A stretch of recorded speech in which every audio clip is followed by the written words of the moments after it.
వస్తుందో ఒకరికి నేర్పించడమే పున్నామ నరకం నుంచి తప్పించుకోవడం అంటే. కొడుకు పుడితే తప్పించుకోము. ఎంతమంది తప్పించుకున్నారో చెప్పండి. మరి కొడుకులు ఉన్నారు కదా మనకి.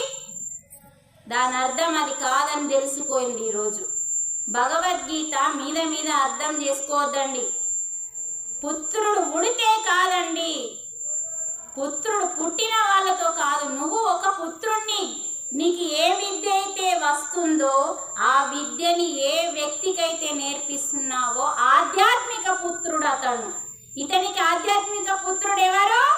మన చిన్నదేవరెడ్డి తాత.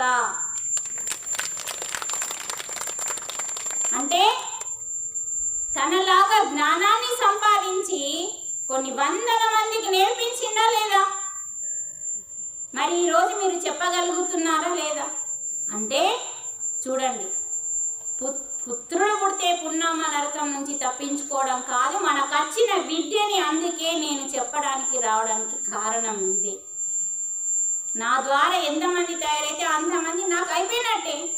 మరి నేర్పకపోతే ఏం జరుగుతుందంటే మళ్ళీ నేర్పించడానికి మళ్ళీ భూలోకానికి రావాలి. ఏ విద్య అయితే నీకు వస్తుందో అది నేర్పించలేవో ఆ విద్యని నేర్పకపోతే మళ్ళీ భూమి మీద కంచి నేర్పించి పోవాలి.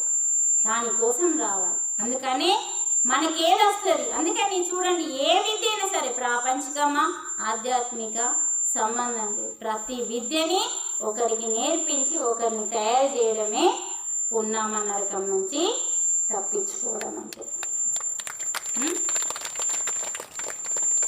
తర్వాత మరి ఈ శ్లోకము ఎంతమందికి అర్థమైంది? ఇప్పుడు చేతిలో పట్టండి.